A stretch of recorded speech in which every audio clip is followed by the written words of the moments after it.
Welcome to the Gravel Lot, the place where bikes are for everyone. The Gravel Lot podcast is presented by Be Free Ride Bikes Apparel, providing a fully customized cycling apparel experience to provide you and your team the attention to detail and personal touch that you deserve. And also brought to you by Grimpour Brothers Coffee, offering handmade coffee roasted weekly in small batches to give you the finest quality coffee to start your day. Choose their subscription service and earn your free bag of coffee today. Also by BioWheels Fit Studio and Workshop in Cincinnati, Ohio, offering you a full host of bike fitting services intended to provide the cycling enthusiast with the most efficient, comfortable, and sustainable bike fit they have ever had. And by the Ritual All Natural Skincare, providing small batch, handmade chamois cream custom blended for your team or shop right here in Cincinnati, Ohio. Contact us today to learn more. And by Hand Up Gloves, great gear, better times. Providing a wide range of apparel for bikes, snow sports, and golf in multiple designs and fits to let your personality shine. Our goal with the Gravel Lot is to inspire cyclists of all stripes to ride bikes, share their story, and have fun. We love all bikes and anyone who wants to ride them. So no matter where you sit on the spectrum of bikes, we'll always have a place for you in the Gravel Lot. And now, the hosts of TGL, John Woolry and Doug McClintock. Hello and welcome back once again to the Gravel Lot, the official podcast of all things cycling. I'm John, that guy's Doug, and we are so happy that you found us. Whether you are somebody that's been coming back for 3.5 years now. We're in the middle of season 4. Yeah, that means 3.5. Or this is your first. She did 3.5 barks. Or this is your first episode. Welcome. We're so happy that you're here. So let's talk a little bit about what we do here at the Gravel Lot. Doug and I we love asking questions. But the whole premise of that is to get people to tell their stories, and we can all learn a little bit about each other and maybe empathize with somebody's story or just learn a little bit more about the world through those stories. So our goal is to make you feel comfortable no matter what ride you're on, what things you've gone through, what challenges lay ahead. And that's really kind of what we aim to do. So that's why each week we bring somebody new on the show. So I think this week, before we talk about go to the Etsy store, go to the website, all that stuff, I want to challenge you guys. We've been doing this for a while now. This is like episode 190 or something like that. Why don't you guys share on social media your favorite episode, your personal favorite episode, tag us, the Gravelot, in it, and like let's just share this thing a little bit more broadly because we want to know what your favorite episode was. We want to interact with you guys. We want to hear your comments. We want to hear your feedback, all of that stuff. But talk to us. Tell us the thing that really brought you into Gravelot and what made you really care about it. So, yeah, if you believe in what we're doing, hit the subscribe button, hit the like button, the notifications, all that stuff to tell Facebook, Twitch, YouTube, wherever you're downloading this, to tell their algorithm like, hey, I like this. I want to see more of it. Because that way it can find more cycling people and we can all kind of grow this community. So I think that's I started with a spiel today, but I like starting with a challenge to you guys as well. I think it's good. The challenge still stands. No one has correctly yet guessed where I am going on my honeymoon, so don't forget about that. Get us your information in for that as well. But while you're doing that, make sure you're using the contact form on the Gravelot and checking out the Etsy store and hit all the people up in our show notes or support us on Patreon. We'd love to have you aboard for some of the exclusives that we're working on, building out more things for y'all and doing that sort of stuff. And go visit all the partners that we mentioned in the intro. They are fantastic. They make this thing run. They really are helpful to make that happen. If you want questions or feedback or any of that stuff, all the social platforms are there. We're at the Gravelot on all that. Like I said, that feedback form on the website, or you can call us at 513-400-5577. We got a great note from a Pebble this week about last week's episode with Corey. Jeez. Corey Coogan Sizek, which I still can't get over the Coogan part for some random reason, and how much that episode meant to them. And so thank you for that. It was great to hear that sort of feedback. That's the sort of stuff we love to hear. So please, more of that stuff. With that out of the way, John, how has the ride been this week?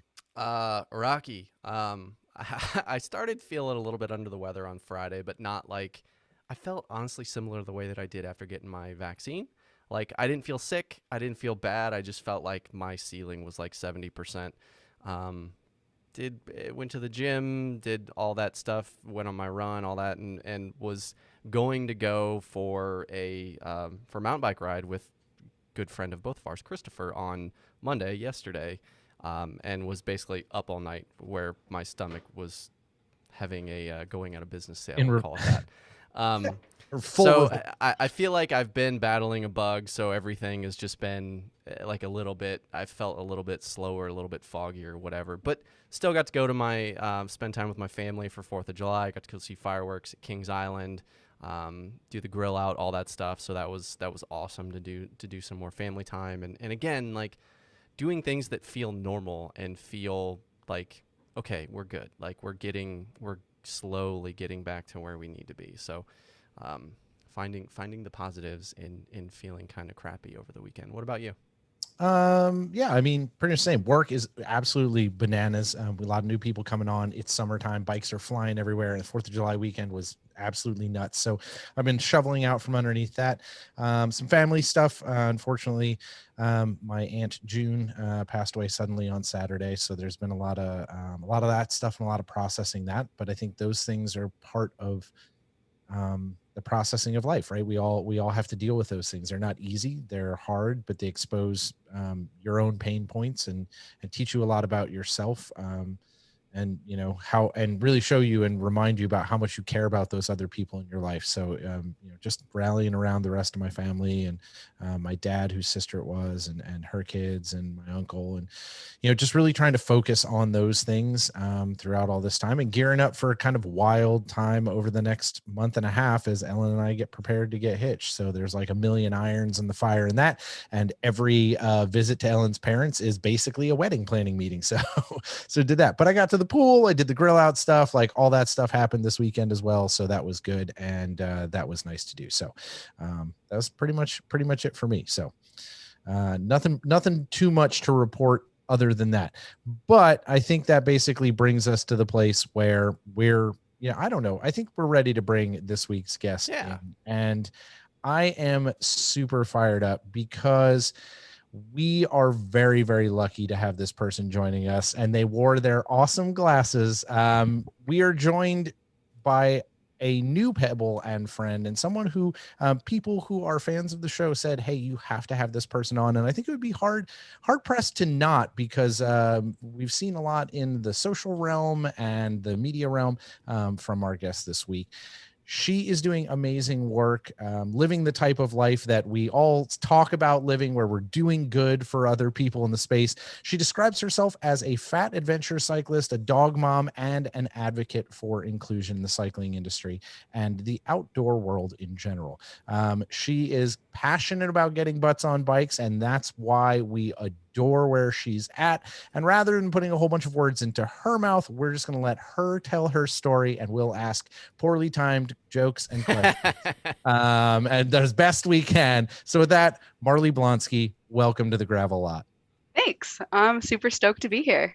We are really stoked to have you. We've been having a blast in the green room, telling stories and having fun and just laughing and talking about mutual friends and the hilarity. You just finished Unbound, so you're coming off a wild time there. So that was cool. I saw you posting that you were helping people with a lot of flats, and we're like, hey, if I can give you one thing, learn how to change a flat. So seriously, like, oh my God, people, if you're gonna go ride 50 miles in Kansas on gravel, like, how do you not take an extra tube or even, like, I don't know, a flat kit? Something. It was unreal. Learning opportunities. We'll call them that. Yes. And I heard, I did hear a lot of I guess we'll say allegedly there are a lot of interesting stories going around now that everybody's vaccinated and going back to Unbound. So that's probably Patreon only content, but we'll leave it at that and say that I think everybody's happy to be back and doing big gravel events. So yes, if you showed up and did the 50 and didn't bring a flat kit or a tube or anything like that, we're not shaming. It probably really sucked for you to go do that and then have a flat and not have any of that stuff prepared. So until I came along and changed your tire for you like an angel. Right. Yeah. Angels, I mean, right? Yeah, clear. Yeah. You said it. I I don't know. It was just funny because, like, self-proclaimed angel. I like that. I'm super. I maybe that was a little bit on my high horse, but it's really hard for me to ride by somebody who's like stuck on the side of the road anywhere, whether I'm like here in Seattle or like wherever. And I always ask, like, hey, are you okay? And you get like the yeah, I'm fine, I'll take care of it. But like over and over and over again in Kansas, I got like the no, I need help. I was like, crap. What? And like again, you're like, and we're in an event that people paid for and they are not prepared. Yeah. And like, granted, I was in the 50 miler. It was supposed to be the fun ride. Like, we weren't out there to race anybody or like to go for time. So I wasn't worried about that. It was more just like, I want to ride my bike. And the longer I'm out here, like the hotter it's going to get and just the more miserable it's going to be. But also, I can't leave this person stranded out here on the side of the road. Yeah. And there was like one person in particular that I asked them, I was like, do you know how to change a flat? And they're like, no. I was like, do you need me to do it for you? And they're like, I don't know. And I was like, well, what's your plan? Because I like really didn't want to do it. And they were like, I don't know. And I was like, damn it, give me your bike. So like they had a pinch flat because they like just like not the proper inflation. I don't know if they finished the ride or not, but lots of radically unprepared people. Well, I mean, I think that, if you go radically unprepared to an event like that, you learn pretty quickly how not to approach it. It definitely fixes itself, I think. Yeah. I hope so. I mean, yeah, I think it says a lot about like how cycling is growing and people see these events and they're like, cool, I could do that, which is so true. Like anybody can do it, but there is like a modicum of preparation you should do. Yes. Yeah. Well, we're all about trying to help people through that space, and I'm glad that you're doing that. So let's let's get at the start of all of this. So Sure. we always like to talk about people and their approach to bikes and how they found bikes. Were bikes a thing in young Marley's life? Was this part of your like genetic makeup, or did you discover them at a different point? They were. So I grew up in Texas, actually, in a suburb of like the DFW area. And there was probably like 10 or 15 kids in my neighborhood, and we all like rode bikes to school. And we would play like cops and robbers on our bike and just constantly like tooling around on bikes. But I never had aspirations to, be a cyclist when I grew up. And, my family moved to Spokane, Washington when I was in sixth grade, and my bike kind of went away at that point. It just, I didn't really ride it anymore. And the bike didn't really come back into my life until I was about 25 or 26. I had just gotten out of a bad relationship. I was married, and my partner had had this like horrible traumatic affair. And so I had moved from one part of Seattle to Capitol Hill, where if you've been in Seattle, Capitol Hill is like super, super dense. And I had the car from this relationship in my name. I didn't want it. It was just like a reminder of this relationship. So I sold the car and like was kind of reevaluating where I wanted my life to go. And looking around, like all the people my age I wanted to hang out with and be with rode bikes. So it was like, I'm going to do that. And, I'm 5'2", I'm fat. Trying to find a bike was not as easy as I thought it was going to be. I had a friend, thankfully, who worked at a bike shop and was able to help, point me to some used bike shops to get one. I was blown away by like how much they cost, which I think a lot of folks getting into cycling are, expecting to spend a couple $100, and then they look at a new bike and it's like $1,000. Why would I ever spend $1,000? So I bought a used old Nishiki, and it was amazing. It was way too big, but that kind of started my whole love affair as an adult with bicycles. So going back to when you were a kid, you kind of just they vanished. Yeah. Was it that time when like everyone's getting their driver's license, or was it something else? No, Like, I think it was before that. I remember being in sixth grade, and we lived around the corner from my elementary school. And my elementary school had like dirt jumps. And I remember me and my friend Natalie were the only girls who would like ride bikes with the boys over in the dirt jumps. And I think, as we hit puberty and got into like seventh grade and middle school, we just stopped riding bikes and started, playing more. We're still outside. We were like jumping on the trampoline and swimming, and we just started riding bikes less. And there was no real reason for it. I think a big part of it, actually, now that I think about it, was we just didn't have many places to ride except for those like dirt jumps. And that wasn't the type of riding I wanted to do. It didn't appeal to me. And there wasn't a lot of like bike infrastructure. So like if I wanted to like ride to the store, there wasn't really a store to go to, or my friend's house, she was like maybe 3 houses away. So it was like, well, where else would I go on this thing? So Yeah, there's a lot of barriers to approaching that if you don't have the correct infrastructure in your area or your neighborhood. Even now, like as an adult, right? yeah, If I was those going to say things it's don't, probably not yeah, any different yeah. now. totally. And those barriers exist for everyone. So if you're, like, why are you going to choose that activity over another activity if it seems dangerous or feels dangerous or is inconvenient, right? People Exactly. get in their cars because they think it's convenient, right? They're like, I get in my car. You sold a car because you were like, this car is inconvenient and has bad memories, bad juju, out. Haunted. Exactly. And it was expensive. Right. Yeah, So exactly. yeah, You're like, all of these things add up to not the car. But that was a different set of variables giving you a different answer in that space. So totally. you find this Nishiki, you rediscover bikes and the joy of being on a bike, but also like the utility of being on a bike, right? Like Yeah, it exactly. becomes part of that.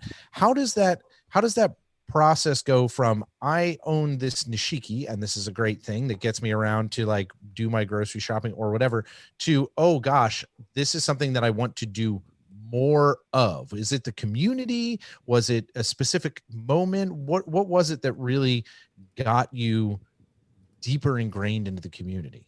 Ooh, that's a good question. I think this is probably a recurring theme in my life, but it was probably OkCupid and a couple specific dates I went on. Hey, Um, honesty's good, and that's Right. Yeah. probably Look. the first OkCupid reference that we've had on the Gravel Lot. So kudos good. for you. yeah. So Breaking new I ground. went on a couple dates with folks in town who were like really involved in the bike community, and they both, independent of each other, told me about this group that rode on Thursday nights in Seattle and had been for like 10 years every Thursday night. It was a social group. Um, and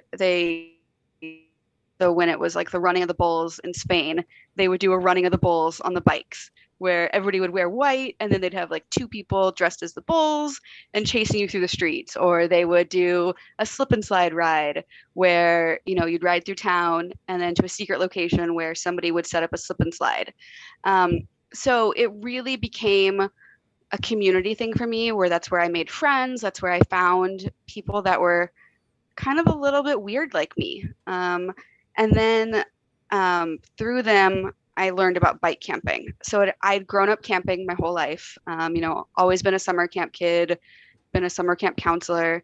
And when I got rid of the same, Yeah. yes, So when I got rid of the car, I had kind of written off camping unless, my friends invited me to go. But then this group of folks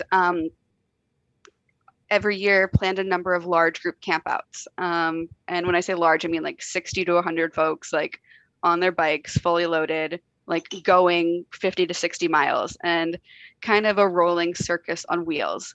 And I was like, oh, this is amazing, because it was just like the best blend of summer camp and no rules and no adults. I mean, granted, we were all technically adults, but right. But no one's of that group. No one here is an adult. Yeah, if Right. you polled that group, I guarantee none of them consider themselves adults for sure. Exactly. Yeah. And so it just kind of blossomed from there of like, oh my God, I could really live the life I want to. I can go where I want to on my bicycle. I have this sense of freedom. I can, ride by myself if I want to. I can heal from these traumas if that's the kind of ride I want to do. And, eventually it became this thing where I was blogging about it and doing Instagram posts, and people started writing to me of like, hey, what rain jacket are you wearing? Or where do you get your clothes? And at first I was really taken aback, like, what are you talking about? Because I've been big my whole life. When I was a kid, I wore like the little boy's husky because apparently fat little girls didn't exist in the 90s and we didn't have clothes to wear. Well, certainly the latter, definitely not the former. So. Right. I'm being facetious, but like. Oh, really? Oh. Sorry, I'm also really bad at sarcasm. No, so am I. So I'm just because eventually, like, it becomes an audio podcast and they can't see our faces. So I was like, oh yeah, there we go. Yeah. But it took me a while to kind of acknowledge and accept that, like, oh, I am a fat woman in kind of a unique position of riding my bike and doing these like kind of adventurous things.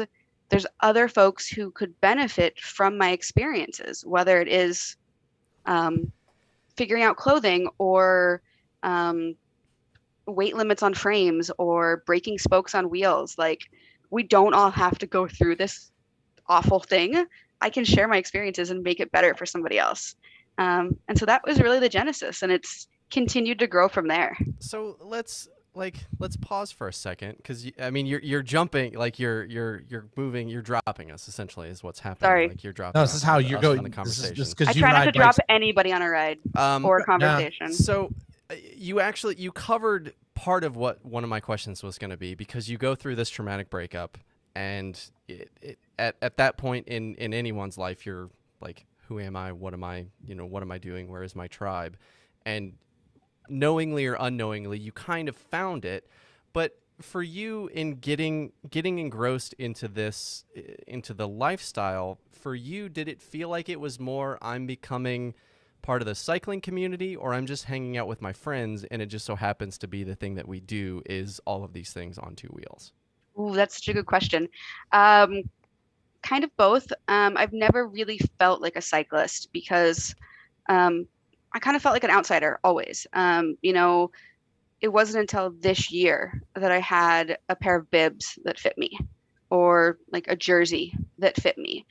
And I feel like there's always been kind of an elitism or like an exclusionary attitude in cycling that it's like, unless you are a roadie doing however many miles or going a certain speed or counting your watts, are you really a cyclist? Um, so I don't know. I always considered myself like an active transportation person. So kind of around the same time as I was like getting involved in that community, I started getting involved in like bike advocacy. Because right around that same time, there was a number of like really bad crashes here in Seattle where a couple folks were killed. We just didn't have good bike infrastructure. And I took an advocacy course that our local bike club, Cascade Bike Club, puts on. And I realized that like, oh, like nobody does the advocacy unless you do the advocacy. Um, like Yeah. That's a there's, wild one. yeah. And so that really kind of lit a fire under my butt of like, I need to be having these conversations with the change makers and talking to businesses about why they don't want bike lanes in their neighborhood and kind of dispelling those myths of like, bike lanes take out parking and yada yada yada. So kind of in tandem with like finding my community, I was also kind of going down this path of like getting really involved in the advocacy scene. Um, so So I forget what the question was, but it's fine, but this yeah. is, I mean, this is what we do. We take whatever path we're going down. But so I think a lot of folks come to that kind of fork in the road of, I see an outage or I see a problem, and the only way that that problem is going to be addressed, the way that I think it should be addressed, is if somebody says something, and that somebody is me. But invariably, it's maybe 1 out of 10 people, and I might be like, That's generous. Yeah, I John, was, that's I generous. feel like I'm trying to be generous. I'm trying to inspire more people to do these things, Yeah. but I, I always want to probe around, like, what is there a commonality amongst people that are just like, no, I have to do something. I have to be a part of this. So looking back on it now with a little bit of hindsight, what do you think about the specific time, the place that you were in your life, or was it a whole like a confluence of events that just made you say like, nobody's going to do this except me, so I need to get off my ass and I need to do something about this? I think it was all of those. But I've always been the type of person who's like, if I see a problem, I'm gonna fix it. So like in high school, I ran for student body president. Like in college, I helped plan events for the dorms. Like I'm always like all about community building and bringing people together and like problem solving. Did you get Um, everyone pizza for every day at lunch in high school? Because that would have been my platform. Pizza. no, but that's probably why I didn't win the election. That's probably it. Yeah, the kid I ran against was actually hilarious, and like it was such a bitter rivalry. This is a total tangent. No, this is perfect. Um, This is what I want. yeah, it was like the worst rivalry ever. And now he's a writer for a local newspaper, and like he's brilliant. And I just like, yes, you deserve to win. You were so far ahead of our time. Like, But you made him. That ah, the no. crucible of that That election. yeah, of that election forged him into the person that he became, and you, Marley, are solely responsible for I that. think you should write him and tell him that. Maybe, I don't know. I'm sure he actually might be watching. But he's a cyclist too, and he's had his bike stolen a couple times, so and written about it. Neat. But Check that out. yeah. Anyway, I've just never been a person who could like sit by the sidelines and wait for somebody else to do it because like it doesn't happen that way. Yeah. I don't know. Yeah. It's a hard space to live in, because every time you see a thing, you're like, how the hell do I, from my position where I may or may not operate in these spaces or belong to these spaces, but I am angry about that thing and I want to fix it. I want Yeah. to help it be fixed. How do you like how did this genesis of being like, oh, I've got to fix things, I'm doing bike advocacy, I'm trying to go out and do, you know, transportation advocacy, I'm looking at all that stuff. How did you like figure out that the Venn diagram for Marley was like right here and it was this like spot where things overlap? What was that realization for you? Was that the people reaching out to you and this advocacy background? Like, where was that like aha moment where you're like, oh crap, I've missed this thing this time, you know? I think it was honestly like within the last month or two when the Shimano video came out in March and my follower count on Instagram and all the socials kind of went through the roof. I'm getting contacted all the time about like all this expertise that I have. And I've been simultaneously like doing all of this advocacy work, both in getting clothing for people in larger bodies and stronger bike frames and doing all this consulting work, but also kind of doing my regular job and hating it. And then like realizing that like I could have a career in this thing and this passion that I love and actually make a difference and have influence and people are listening to me. Oh my God. And I think it was honestly at Unbound when I led a pre-ride, like an all bodies on bikes pre-ride. And there was the TIPCO company, or excuse me, the TIPCO team, which is a professional women's cycling team, showed up to my ride and was like fangirling over me, which was so surreal that I, am making this wider impact in the cycling world when I often don't even consider myself a cyclist, like I've before Unbound, I'd never put a number on my bike before, except for a charity ride that I do every year. And so to hear these folks telling me that like I'm making a difference in this inclusion space was kind of this like, aha, okay, this is a thing that I'm good at and I can do, and okay. So I just quit my job last week, and we're gonna make a go of it. Yeah. Boom. Nothing like jumping off of whatever. It's probably not even that tall of a building at this point with how much movement you've created and how many people you've already kind of got on your team. But so you've mentioned two things already, and I think they tie together. Is you mentioned when you started posting stories on Instagram, and people would send you messages asking questions, looking to you for guidance. But now you mention the Team Tibco thing of people looking to you and saying you are making a difference. And I feel like the reaction is probably pretty similar in terms of how you're receiving it. But talk to us about how those experiences make you feel. Like, yes, it's great to be validated in like, yes, what I'm doing is making a difference, but there's a bigger element of that in that personal satisfaction. So talk to us about what those things make you feel about yourself. Yeah, it's a conversation I've had with my therapist many times because it feels surreal to have this dream of like, I want to inspire people to ride their bikes and I want people to feel included. I'm a very, very sensitive person. So like when I walk into a room, whether it's at a party or a dinner or whatever, and I see somebody who like I can tell doesn't feel like they're part of the conversation or part of the group, I like immediately gravitate towards them. And in the bike world, I always felt like that person.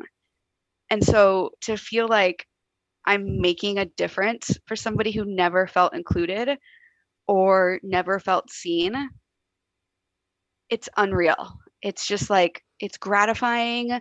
I feel like I go to bed most days feeling happy, which for a long time I wasn't. I've struggled with depression and anxiety for a lot of my life. And I'm not saying that those are like related to, whatever I'm doing with my life. I think they're chemical imbalances or whatever. But it's a really gratifying feeling to like, reflect on what you're doing and just feel happy and to know that like you're making a difference, whether that's like getting somebody out of a car for the sake of carbon emissions or that somebody rediscovered joyful movement on a bicycle. Like it's kind of undescribable.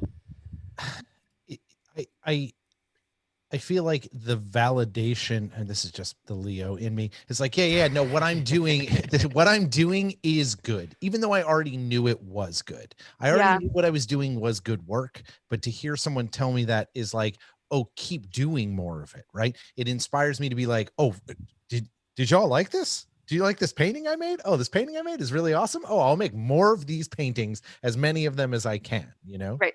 Yeah, totally. Like this past weekend, I got to lead 12 folks bike camping. It was like a women trans femme bike camping trip. And three of them told me that like they started bike camping because of me. And like bike camping Ugh. is my favorite activity in the world. Like if I could just do that all the time, I would. And so for three people, what's like a quarter of the people on this trip to tell me that they started because of me, I'm just like, what? Like somebody Yeah, knocked me on the head or something, but that's it's surreal. that's rad. So Yeah. let me ask this: you keep saying that because there's a bit of a contradiction here. Is you're a bike advocate, but you keep saying I've never thought of myself as a cyclist. But I think there's a curiosity in that of, do you think that having that mentality makes you maybe uniquely qualified, or having that approach is a superpower when walking into spaces like Unbound or just the bike industry in the United States in general? Because I mean, let's be real, it looks a lot like Doug and I, and it has skinny tires, and it's probably has some sort of eating disorder and an unhealthy relationship with a lot of different things. But do you think that that kind of personal feeling of I don't feel like I belong here is in this situation a huge superpower to you? Totally, 100%, because it's relatable. To the average Joe or Jane or whoever out there who's like, I don't belong in the cycling world. I would never sign up for a 50-mile gravel race or, you know, buy whatever. To hear me talk about this race or this ride that I did and see like, oh, Marley did it and she had a good time. Maybe that is something I could do. Or, to see me go bike camping and, pack up everything on my bicycle and go out and have a good time and be safe and enjoy my time and have it not be this hugely competitive, hard thing. I think people really relate to that because oftentimes all we see, and this is changing, I think it's getting better, but I think all we see is like, Tour de France or really, really hard things with elite athletes. And it's like, we don't see riding a bike as joyful or utility or, hey, I'm just going to take my kids to school on my cargo bike. So it's like, I try and show just normal everyday things on a bike. And I think that really appeals to people who are trying to just live a more connected, car-free life. I think that has been a traditional miss in the bike industry and the way they do stuff. But it is more a specific miss when it comes to people with different bodies and people of different colors. This is the problem. Like if you ride around most cities in America, what they call the invisible cyclist, right? Yeah. Which is the dumbest term for it, but like I get why they use it. It's like there are probably more people on bikes who are the quote unquote invisible cyclists misusing sidewalks and doing all that stuff than there are, as people would call, legitimate cyclists. I'm doing a lot of rabbit ears podcast. I'm doing all these rabbit ears. It is a big miss, but I think the opportunity for the space to walk into that is what's exciting, because we're allowing people such as yourself to have the opportunity to share those stories. And I think that people like yourself sharing those stories and taking the leadership roles is really important, because you need less of the other voices. Totally. And I really try and be intentional with my privilege in that space, to speak up for the quote unquote invisible cyclists. Do we have bike lanes in areas where those folks live and are commuting to and from work? Because at least I live in Seattle, and our bike lanes are getting better, but you can like look at a dividing line in the city where the north end of town has amazing bike infrastructure, and the south end of town, which is historically where the communities of color have lived, don't have good infrastructure. And it's just like the historical racism that is not historical, it's current day racism, like is impacting people on their day-to-day commutes because of who needs to ride a bike for economic reasons. So it's like, how do I use my privilege as this like cisgendered white middle class woman to advocate for those things? Yeah, and speaking just further to that is it's nice to finally, not finally, because I guess it's beggars and choosers. Like, we can't be upset that somebody's finally paying attention and doing something other than glamorizing suffering and like abject horror on a bike, which that has its place, but that has its place in like 0.01% of the people. And again, we've already deemed that none of us are adults here, but none of us are also those body types that are doing the Tour de France or anything like that. That are I like, suffer plenty on many of my bike rides. Sure, who doesn't? But I mean, I think but I'm talking about don't like the glamorize that. We're like, that was hard, that sucked. Right, Yeah. the romanticism, and then like putting yourself in a position to go do it again tomorrow because that's what you've defined this thing to be. Yeah. But I think that there's like, Doug's dealing with it in his day-to-day with Red Bike is trying to do things for the community that allow folks that are historically and current underprivileged, underserved, pick your adjective you want to use, and give them opportunities to see what a bike can do for their lives. And I think some of those things are starting to happen. And it's nice that there's kind of the both ends of the spectrum happening. Is there's actual movement within the industry to do it within like small and local governments, but there's also active movement within the industry to talk about it. Because I don't think that the two are mutually exclusive. I think they both need to happen for anything to change, because you could talk about it, see this in politics all day. We talk about everything, but nothing gets done and nothing changes. So if you could actually work on changing while actually changing how people think and talk about it, I think those are two really big things that I see happening, and folks like you are in perfect position to do those things. Which leads me to this question: is you mentioned last week, quit your job, you're doing full-time, full send advocacy world.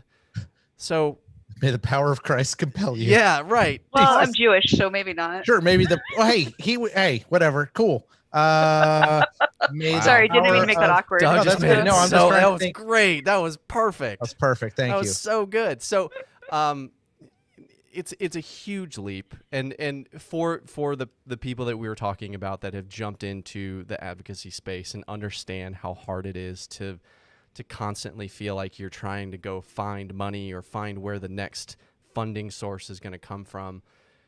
You're a week into this. Where you at mentally? Where are you at like putting things together? Because it's a huge leap, and it's a huge leap in terms of just like the idea of the safety net piece of it. And I am so in awe of the ability for you to be able to do this, to even be able to look at it economically and say like, yep, I can do it, because it's something that I think Doug and I both aspire to do. That's the genesis of this whole freaking podcast, is trying to move the narrative forward and put people in situations to have better outcomes. Yeah, talk me into it. Right.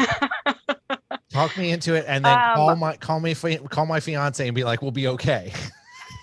Step 1, be really impulsive. He's Step got 2, that. Don't regret your decisions. No, in reality, so there were some other compounding factors. So to be totally transparent, I'm still working the corporate job, kind of transitioning things out, because I care about the company. They've treated me really well for a long time. So I don't want to leave them in a lurch. So that's part of the reason I'm able to do this. Is I used the time during COVID to pay off some stupid debt that I have, because again, I'm impulsive. So I've not necessarily been the best at money over the past couple of years. But I also kind of have cultivated some relationships over the last year for some sponsorships. So that's what's going to pay my rent, is a couple of sponsorships. So super huge thank you to Competitive Cyclist for that. And working on some other relationships that will hopefully help continue to do that. And then just piecing it together. Whether that means like calling my friends who own businesses and saying, hey, do you need somebody to clean your bathroom? Or just whatever it's going to take to pay the bills. Because I really believe in this. And for me, the deciding factor was, could I live with myself in 10 or 20 years if I didn't take the leap? And I couldn't, I mean, obviously I could live with myself, but I would regret it forever. Because I think right now I have such momentum and so many ideas of where I want to go with this that I really want to dedicate myself to it full time. So my goals are just to reduce my living expenses as much as possible, and see what I can do with it. Might check back in a year and I might be working for the man again. We'll see. But you know what, to enter it with that kind of a mindset, which is like, hey, I'm going to give this everything, and the future is not predetermined, right? No one controls that. You can only put the work in that you want to put in. And if you're doing it from a passionate place, hopefully it all pans out. And just to enter it with that mindset is so much of a better way to do it than it's like, if I don't do this, I am not worth anything. Yeah. And it's like, I know it's going to be hard, and there's probably going to be some months where it's like, ooh, how am I going to pay rent this month? But also, like, isn't that what life is about? Is like taking chances and making mistakes and like just kind of doing things. I don't know. My whole perspective on this is maybe a little bit risky. But whatever. Life is too short, and none of us are getting out of here alive at the end of it. Like, yeah. And can you, during this period of time, right, do something that is so beneficial to people that come after you, not just Marley, right? Marley has already figured out what Marley sort of wants as an adult, as we've pretended to be. But like, can you leave a mark that makes other people's lives better than the way that you've had to interact with the community, right? The community is jacked up and needs help. So can you make it a better place? Yeah. If you leave that, that's all you needed to do. Exactly. That's my goal. And that's what I go to bed thinking about most days is like, what good did I do in the world today? And like, what good am I going to do tomorrow? And if that's like, if I can answer that in a positive way, then it was a good day. And I think, all of those days added together make a good life. It's not how much money do I have in the bank at the end of the day and other things like that. I think a lot of us mark as success. Well, it's like you said, none of us are getting out of this thing alive, and the other cliche is like, you can stack up as much money as you want, but once you're gone, like, it's not coming with you. Like, it's not going anywhere. You can't take it with you. Yeah.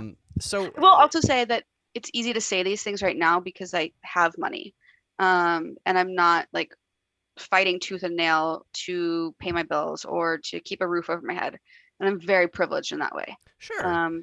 There have been times where the level of stress to stay housed or to feed myself changes your perspective. And I don't want to just diminish that at all. So for folks who might be struggling, they might scoff at what I'm saying right now. And I don't want to diminish that struggle at all. No, I think it's wise for you to say that. And I think that is a good perspective, but like, knowing what you have allows you to make this leap and try to do this thing. And that's good that there are people who can make that leap. Yeah. And I might crash and burn spectacularly, but it'll be fun, and I'll share the journey along with everyone else. We're all on the ride. And it's like you said, is you have, it's like if you're a band and you have some sort of momentum going, like, that is the time where you have to, like, you need to find studio time. You need to like sell everything out to try and make it happen. 'Cause it is those, like, you have to take your shot, and this is your shot. So you mentioned you've got some things rattling around in your head. I know you've got plans. I know there's things that you want to do specifically to try and kind of make those ends meet. So talk to us about what where are we going to be seeing you in the next year? Like what you got cooking up? Yeah, what can you reveal that is baked, or at least 3/4 baked?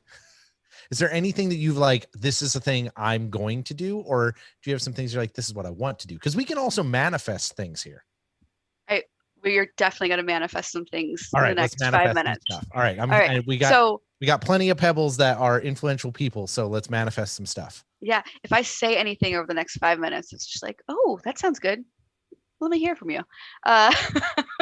We're gonna TM just We're beforehand. copyrighting some of these things. Right, we're just the gravel lot. We're gonna like preemptively copyright all this stuff. That's fine. I can sponsor you guys once I make it That's real fine. big. We're down with that. So I think the first thing is I'm going to Steamboat for Steamboat Gravel. Oh, nice. Yeah, so that'll be really fun. Just another gravel race. But my friend and other fat cyclist, although I don't know if she identifies herself that way, Myrna Valerio. Are y'all familiar with her? I am not, but I'm now getting this name down. Yeah, so she started as an ultra runner, and that's really where she gained her fame. And she has recently ventured into the bicycle world. This will be her first like gravel event. Ooh. So we're planning to ride it together. I have no idea if our speeds are compatible, but I've heard talk of a camera crew being with us. I'm not entirely certain on that whole angle of things yet. You're the celebrity. You don't need to worry about that stuff. Yeah, you're they just talent. show up. They call us you. They could now call you the talent. Yeah. Apparently, yeah. So Steamboat Gravel's coming up. And then hopefully taking Myrna, same person, on her first bike packing trip this fall. Fun. Yeah, and so both of those are just kind of fun personal passion projects that won't necessarily bring in any revenue. But what I really want to get going are some like plus size athlete retreats. So either like multi-sport retreats, where whether you're like a cyclist or a runner or a hiker or a yoga person, we all gather together and just do some rad things. People love to travel now that we can do it again. Also just working on some consulting projects. Had a lot of conversations with the industry about how to be better to people in larger bodies, whether that's clothing or bike frames or whatever it might be. So kind of refining that into an actual like business offering, because right now it's kind of a one-off. Somebody gets in touch with me via email and then we have like a 1 or 2 hour phone call, but doesn't feel real right now. Yeah. And so yeah, kind of building out from there. And then the real big thing that I want to do is write a book. So I'm working on putting together a proposal right now. Nice. That's sick. That's awesome. That's fantastic. Yeah. So I think that's what I want to manifest is just, more leads on like the consulting side. And then, any brands that want to work together. I would love that because that's where the money is right now. If there is one thing in the bike industry that it has plenty of other than white dudes, it is opportunities for companies that need consulting help. Yeah. Pick your topic. And actually what's interesting, John, is because of the first thing you said is the reason that the second thing exists. I know. It's funny how they're connected like that. Yeah. So honestly, if anybody needs help with marketing strategy, because I've done that, sales strategy, just, appealing to a wider audience, please get in touch. My background is in the business world. So, I talk bottom line and happy to help you with that, even though I hate that we live in a capitalist world. It's the reality. So I'm happy to help you. Yeah. So this brings up an interesting space. You're talking about all the things you want to manifest in trying to change the way this industry is, I feel, unwelcome to some people, right? Or not approachable, if we want to make it more gentle. Because I feel like it's unwelcoming. I don't think that not approachable is the level it's at. I feel like in a lot of ways it's unwelcoming. And there is this narrative in the cycling world, right? Where one week there's an amazing article on all bodies belong and everyone should be included. And then the next week it's like, check out this guy's weight loss amazing situation where he did all these things to lose 400 pounds in his cycling journey, and now here's 12 exercises to make your abs show, right? Like, there is this jacked up space that we live in right now where the cycling community is starting to learn how to speak to multiple people of different races and different sizes with the guidance of people such as yourself, but they also can't get out of their own lockstep behavior of like cycling is about weight loss and all of these things. Why does this topic need to be broken down in cycling? Like, what is wrong with the brain waves in this space, and how do we begin to start fixing this and changing the understanding that's going on in this industry? That's a big question, Doug. Yeah, that's why we like, this is the work you're doing. Like, this is why I want to talk about the work you're doing. Like, where are we at? What do we need to move, and what rocks need to be pushed? Yeah, the patriarchy is a big rock that needs to be Let's start with that. That's a good one. pushed over and dismantled. Yes.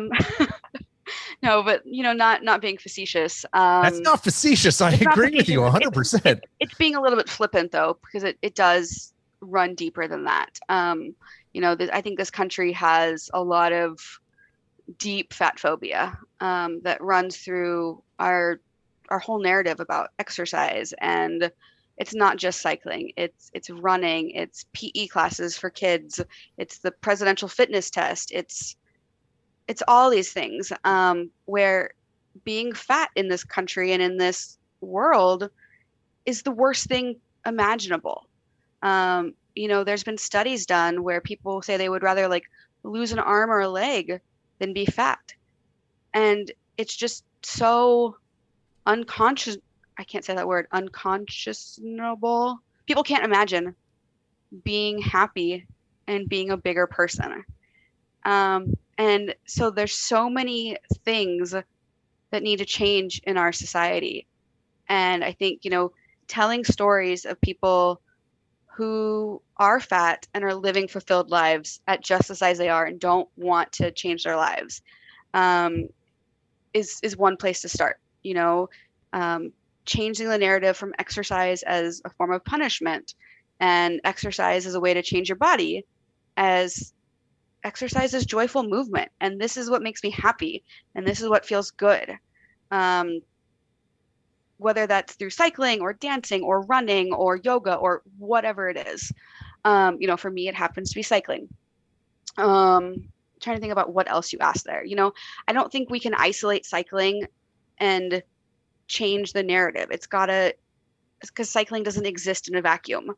It's it's definitely it's the whole thing.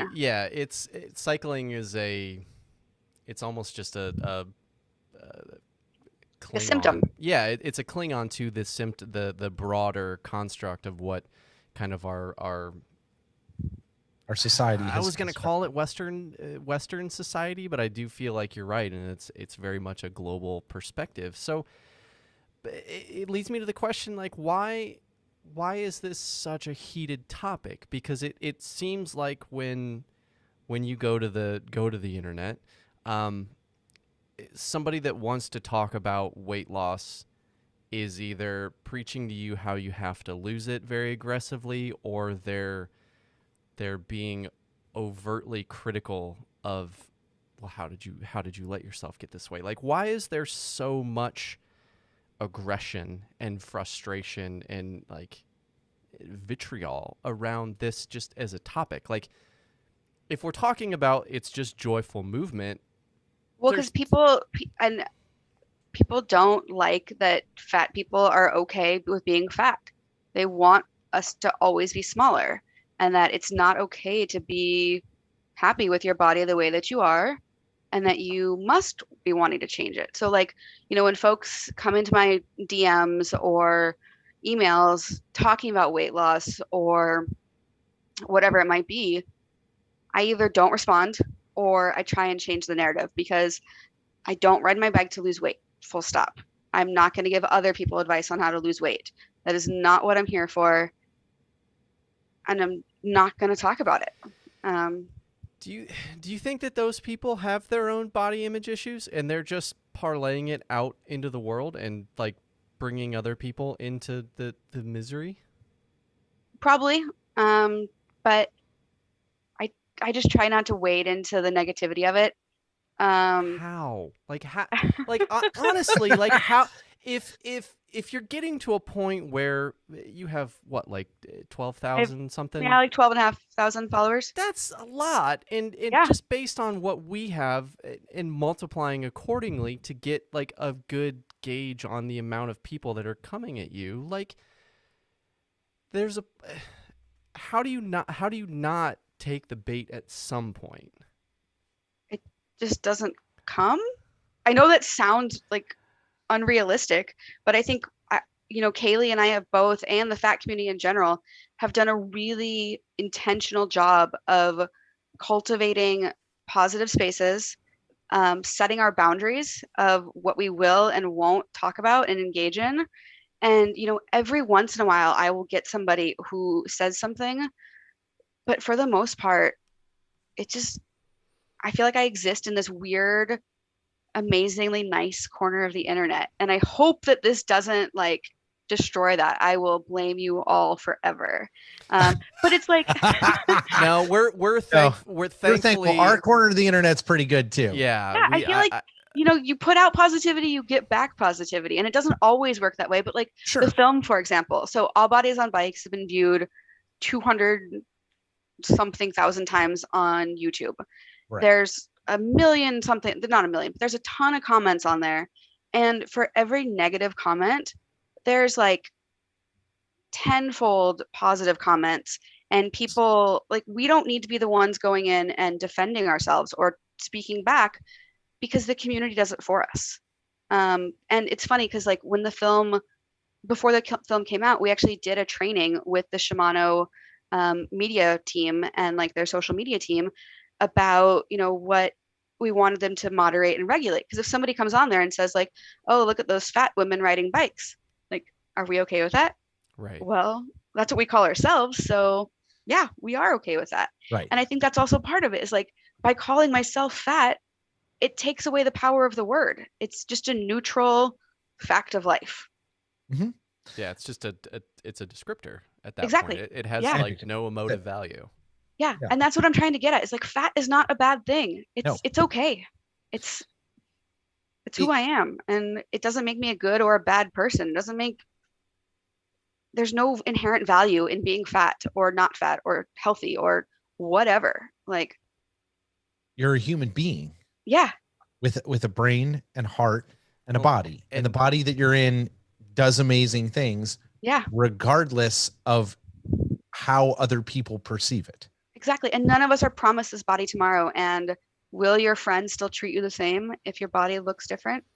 I would hope they do, but I can't be sure. Yeah, and in all of this, I feel like goes back to as long as I've been alive, and I know it's been much longer than that. Marketing campaigns aimed at women. Now the last 5 years, it's been very, very clear that they're aiming the same sort of stuff at men to make men feel bad for like, you're not this specific shape that is genetically like a mutant. Impossible. Essentially. Yeah, it's just not. The queer community's been doing that for a hot minute, so we're good.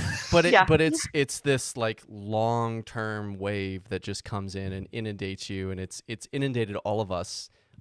If you have a TV or radio or basically any sort of eyes to see a billboard or hear a radio ad talking about this, you aren't right, or you're not living up to your full potential, or you can be better, or you can be more, or you can be less, whatever the thing is, just to make you feel shitty about yourself. Yeah. And I love that there are folks like you that are saying it doesn't even necessarily have to be using the word fat. Like, Right. your body's perfect. Like, that's it. That's all. I feel like that's all we're saying. And if the venue for that is the way that you're approaching it, awesome. Like, whatever gets people there. But like, from a society perspective, even if you're living at 6, 7, whatever percent body fat. Like, good for you. You're probably not eating enough ice cream. You're Or missing out. or you know what? Or their body works well that way, and Sure. that's awesome. Maybe they Right. eat a ton of ice cream. We don't know, and it's not our place to judge them. Right. But that's where it comes down to is we culturally and probably globally, we all have a really, really messed up relationship with body image, physically and emotionally. Like, that's where I feel like the long game of things that you're doing, bike lanes, more bike infrastructure, all of that stuff is great. But that, to me, is really leaving an indelible impact on the human race of making people realize, making people that look like Doug, making people that look like me, making people that look like you all love this vehicle that we're working in.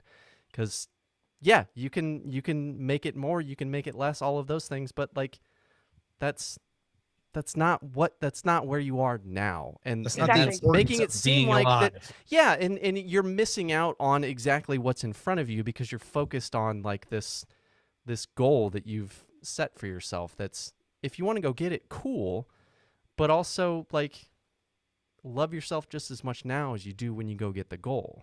Yeah, I hear so many stories of, people who say like, "Oh, I'll go on that trip once I lose a certain amount of weight," or, "I'll do X, Y, Z once I do this." And it's like, you know, just live your life now. We only get Yeah. one of them. Like, we're not promised tomorrow by any means. No. And I think the societal issue is that when people consistently tell you that you are less than because you are different in some way, that it drives you to see yourself as not capable of those things. Right. And this like pervasive, like whatever it is, like whether it's your, you're have a different color, you have a different size, you have a different sexual preference, right? Like all of those things, there's this driver towards like, that's not the way we do this here. You got to fit in the box. You got to, yeah. And if you don't fit in this box, you are not allowed in You're here. not welcome. Right. And I you're like not that. welcome. Doug, Doug just waved his arm for anyone that's listening to the audio on this. It was Y'all excellent. missed it. If you are not on the video, you missed me 2 snaps in a circle. Yeah. I mean, the reality is though too, like we can change our culture all we want and become as like welcoming as fat people, but biking is inherently a physical act. So until there's like, stronger frames or stronger wheel sets, like there will be a component of fat people or like this there's so I don't know how much you want me to get into this, but No. like in the fat world, there's like a spectrum of people.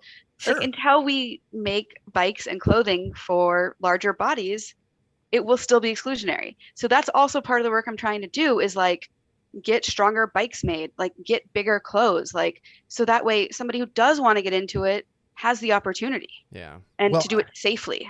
Well, look, I mean, you like very clearly, like even pro tour cyclists break frames in accidents, right? If they were strong, like maybe there's a size range. So all of your conversations in this space, how have they been received as you're having these conversations with brands? What is that conversation like from Marley's side of the conversation? Like, hey, y'all, listen, this is kind of important. What's that like? Yeah. Pretty much universally, well received. It's typically been like somebody introduces me or me and Kaylee to somebody at the brand. It's typically a marketing person is usually our first person in the door. Of course. Which is great. I They're like, love talking to we- marketing people. How do we talk to this group? Right. Yeah. And that's great. That is definitely somebody we want to have the conversation with. Sure. But we also want to be talking to the product managers, the engineers, the salespeople. We want to talk to everyone because it really is a full spectrum issue. And so just like I'm kind of done with you guys, we do a very quick like educational lesson of like, here's the language we want to use. Here's how this works. There's a spectrum from small fat to big fat or small fat to whatever.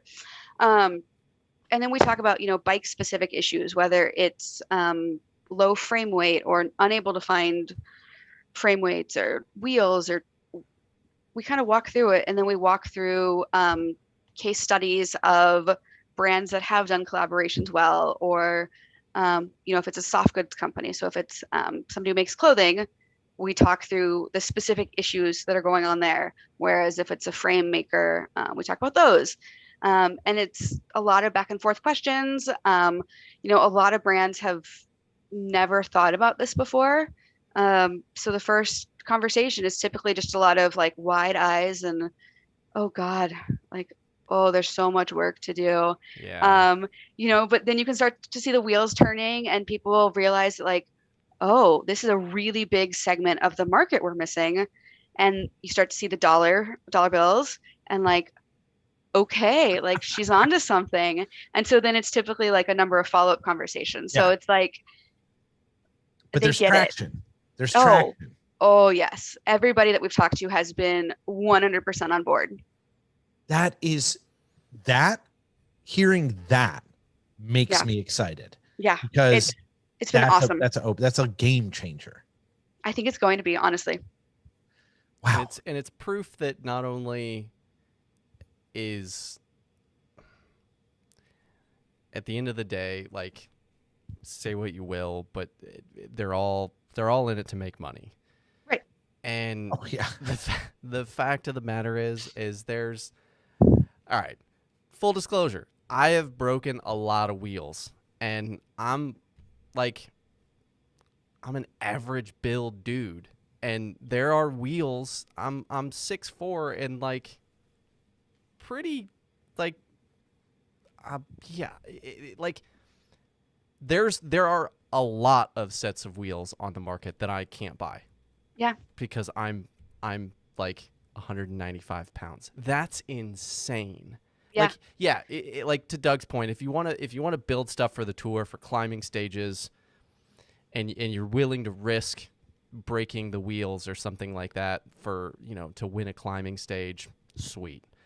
But that's not what regular people want or need. And the fact that there's been so much invested in convincing people like me and like Doug and like you that you need lighter components, it's like it's setting people up for a poor experience that they're going to end up like, I broke another spoke, like maybe cycling's not for me, and they're going to eventually get out of it. But if you can build a set of wheels that weighs 1,650 or 1,700 grams that has 34, 36 spokes, which are what mine are, that's plenty light, and they accelerate plenty fast. And I haven't broken, hold on, I got to find some wood here. I haven't broken a spoke in a couple years, and we've started doing all of these adventure races and all of these like things that I should be breaking things on. And it's because I've actually taken the time to essentially build my own set of wheels. And yeah, same. I mean, I have custom built wheels. Of course you have to. But it's crazy that that's where we have to go to accomplish something, to just go ride our bike. To me, custom wheels are, I want lighter, I want more aero, or I'm trying to do something that's out of the standard bell curve of what the market needs. Right. And so I totally blanked when you asked me what I was doing. Another, like, probably the main way I'm going to make money is just teaching classes, like teaching Zoom classes to your average person who wants to get back into bicycling, or is a larger person and wants to ride bikes and doesn't know where to start.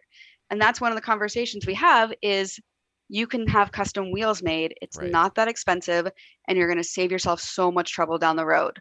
Yeah. And you can also get a dynamo, which is like then also the number one or number two thing I tell people is just integrate your lighting. Like you'll never have to charge a light again. Yep. I am very much looking forward to that on my future bike, which I am very excited for. I am going to build a front wheel for that, and I am very stoked for it. So I know we got a little bit of some time constraints tonight, so I want to ask you this: what's next? What's the next what's the next step for Marley right now? Like, what do you like? What's on the agenda tomorrow? No, just what do you like? You're spooling this whole thing up, and this seems like what's next, but like, what do you got looking out in the future?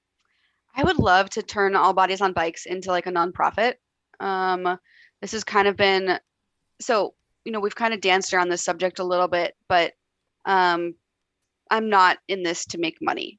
I'm in this to pay my bills and to make a living. I have 2 senior dogs that are very cute, but very expensive. They will be featured. They will be featured on Monday. Because we featured dogs on Monday. Excellent. Yeah, we had a photo shoot this morning with them, and they're very sweet. I can send you some good photos of them in my cargo bike, because we ride around town in my cargo bike. Yes. But I think, doing a nonprofit structure, whether that's, doing like a mentorship program for, I can't say this, but I'm going to, like fat little kids who need fat mentors to whatever that is, or like a bike riding program for kids, or a scholarship program, just really building All Bodies on Bikes into a sustainable business model, I think is what's next. And hopefully just continuing to grow the movement. I love it. Yeah. Otherwise, just hopefully riding my bike. And I really, I've never not worked a corporate job.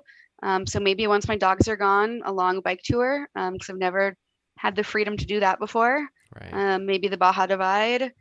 I don't know. I'm not good at planning things in advance because I am impulsive. And when an opportunity arises, I like to just say yes and do it. Yeah. Well, it's a fun place to be. Yeah. And for both of us, thank you so much for taking the time to hang out with us. Obviously, we have one more question, but we're going to do our ad reads so we can build some suspense before you get the question. But thank you so much for taking the time, and thank you so much for everything that you're doing and putting your nose to the grindstone. I gotta believe that getting comments and things like that and getting that immediate feedback from people is gratifying on its own. But if I really, really feel like the things that you're doing, the doors that you've opened for yourself are things that are, yes, it's going to change the bike industry, but it's going to make thousands and thousands and thousands of people more accepting of themselves. And it's by proxy going to bring more people into our little weird world of bikes. And that's, both of those things are awesome. Yes. And even more personally, as like somebody who's like personally fought body image issues for pretty much all of my life. Like, I love when people are just basically say fuck it and love the body that you're in. It's something that I know more people than want to admit struggle with, and I think the more people that we can see being proud to just say this is who I am, I think there's so much good modeling in that. So even if you don't accomplish anything within the bike industry, just speaking so clearly and eloquently the way that you do on just accepting who you are and accepting the body that you're in and loving in the moment that you're in is so powerful. So you're gonna make me cry. Thank you so much for doing that. It's something that we just don't, our society sucks at it, and we have such a parasitic relationship with body image and all sides of the equation, men, women, skinny, fat, muscular, not muscular, whatever it is. There's people that have ruined it in all facets, and it's completely unnecessary. Before you do the ad read, John, it's just so refreshing to hear men talk about this, because you never do. I have this conversation all the time with my female friends and folks in that space, but thanks for being honest and vulnerable too. I think that'll make a big difference. My friend is not anything other than that, for sure. Well, thank you. So as we wrap today, this is one more opportunity to say from the bottom of our hearts, thank you guys so much for listening. Thank you so much for engaging, sending us people like Marley. That's the whole point of reaching out to her, was from you guys. You guys asked her to be on the show. So Doug and I get we get the privilege to be and to be here in the moment and ask the questions, but you guys are really the ones that are making this show possible. Without you guys, we couldn't keep bringing this to you every week. You guys, the motivation, the heartbeat, all of that stuff, you guys are really what keeps this TGL community going forward. But we would be remiss if we didn't mention the people that are actually helping us out to bring you guys lighting and internet and webcams and microphones and all the other stuff that it takes to actually make these things happen, because it is making a podcast is expensive. So we encourage you guys to go visit them, buy their goods, use the discount codes, thank them. As we said last week, like when you get the notes when you're checking out, like tell them like TGL sent me, and Yeah. thanks for supporting TGL. Like these people have all been with us for a long time. You guys know we don't change sponsors often, and that is kind of on purpose. It's these people have become our family, so go support them. Absolutely. First off the bat, Be Free Ride Bike Cycling apparel, fully customized apparel for your kit. We're going to get Adam on the phone with Marley at some point here to talk about how we can make sure some things happen in that space. But if you want to get some custom kit for yourself, you're looking for some new stuff this fall and getting yourself ready for cyclocross season, go visit bfrbcycling.com and take a look at how they can help you and your entire team get outfitted for this upcoming cyclocross season. It's always a season. Whatever Season. fall. Whatever season. Fall's great camping time. That's pretty on brand for this show. Yeah, this specific one. Yeah. Also, follow link in our show notes. Head to grandpoorbrothers.com and get your hands on premium hand roasted coffee that supports great causes. So think athletes, events, things like what Marley is doing. The one that popped into my head today is I forget the name of the blend, but for each bag sold, Alma, the Alma blend. For each bag sold, a junior is going to get free registration for the Alma GP of cyclocross here in September. So things like that, where businesses that we partner with are putting their money where their mouth is and giving back to this community that we all love. So grandpoorbrothers.com now. You guys know, hopefully by now, that if you get the subscription service, you'll get one bag of coffee for free, and it is amazing coffee. So spoil yourself. Treat yourself. Absolutely. And if you're willing to treat yourself and you need a new bike, go see our good friend Mitch at BioWheels Fit Studio and Workshop right here in Cincinnati. Even if you're just in the region, you're looking for a new bike, Mitch has his inventory updated all the time, and he is offering a full host of bike fitting services to provide you with the most efficient, comfortable, and sustainable bike fit that you've ever had. And like I said, that stuff's all in stock and upcoming. If you're looking for a bike in this bike drought world, Mitch can help find you what you need. He has real life bikes, like real bikes, Real not just pictures of bikes. Imaginary. Yeah. And also a huge thanks to the Ritual All Natural Skincare. You guys also should know this by now. They're one of our first sponsors, providing all natural, small batch, handmade chamois cream, custom blended for your team or shop or you right here in Cincinnati. So when I say custom, I mean you can design the label, you can pick what color the tub is, you can pick what scent it is, you can pick if it's cooling or not. So basically everything about it other than the actual base of the chamois cream, which if you guys have tried it, you will know it is the best chamois cream on the market. Contact us today, whether it's the Gravelot, me personally, John, or Doug on social media, and we will get you in contact with the folks at the Ritual today so you can order your personal Ritual chamois cream. And last but not least, our good friends at Hand Up Gloves, moving to a new office currently. So we'll get some new... Much needed. Much needed, yeah. But we'll get some new ads, new information about their new bar that they're building. So we'll see how that works out for the Friday night cocktail roundup. But they supply gloves for multiple sports and apparel throughout a range of designs so you can express your personality when you're on your bike. There are summer gloves out just now. Amazing stuff, different sizes, fits, cuts, all this stuff. Really interesting gear and very fun. We love them for sure. Click the link in the show notes and enter code Pebble $sign at checkout to make sure you save yourself 10% off everything in store. There's thunder in the neighborhood, John. I don't know if you can hear it in the background, but the thunder is coming. I was worried that I was going to have to use my my remote power source today to run the Wi-Fi and run the internet, so we wouldn't get we would be able to keep this going. So we're getting close. We're getting close. Yes, we're almost there.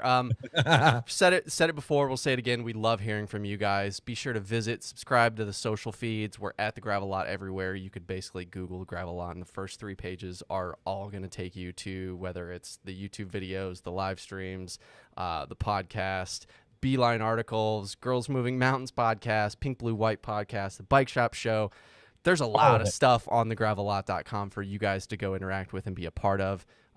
Again, we love hearing from you guys. So be sure to reach out. Tell us what you think. Tell us what your favorite show is. And join us every Tuesday, 6:30 p.m. Cincinnati time.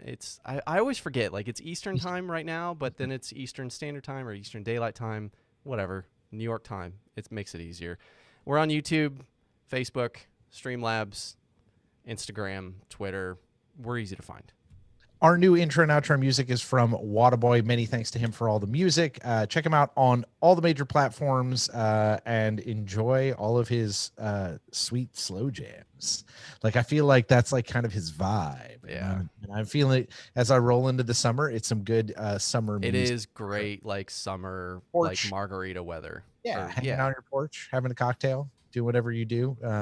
Smoking a left-handed cigarette, whatever. Whatever summer vibes you're into. Yes. So Marley, before we close out tonight, we call all of our listeners the pebbles, right? Because we are all pebbles in the gravel lot of life, right? It's the great metaphor. So if you wanted the pebbles to take one kind of thought home with them from our conversation and our brief crying stint that you and I had at the end of the show, what would you want that to be? Oh gosh. I think that, all of our pebbles, to stick with your metaphor, are different shapes and sizes. But we should all have a bike to ride on that's safe and that fits us and that we feel good on. And that our community is big enough for all of us. And that we all have a part to play in that. It's beautiful. I like that last part. We all have a part to play. Yeah. So, whether you're cyclocross or mountain or just a person riding your bike in your neighborhood, like, you're never too pro to say hello. Like, everybody can be a little more friendly. Huh? Is that a shirt? That might be a t-shirt. Yeah. Never too pro to say hello. Yeah.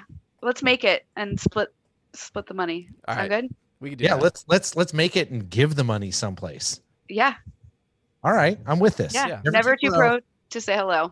I like it. Marley Blonsky scoring another brilliant shirt here on the show. We've got a few of them. That's the walk-off home run of the show right there. Like, we're right done. there. We're Perfect. done. Right at the end. Dude, Marley, amazing. Thank you so much for joining us. We are so stoked we got to have you join us on the show. We look forward to having you back and hearing love about that. all the adventures and all the awesome stuff you're on. And Let's chat after Steamboat and maybe we can have a little update. yeah, I want to know what happened in the world of personal social media at Steamboat Gravel.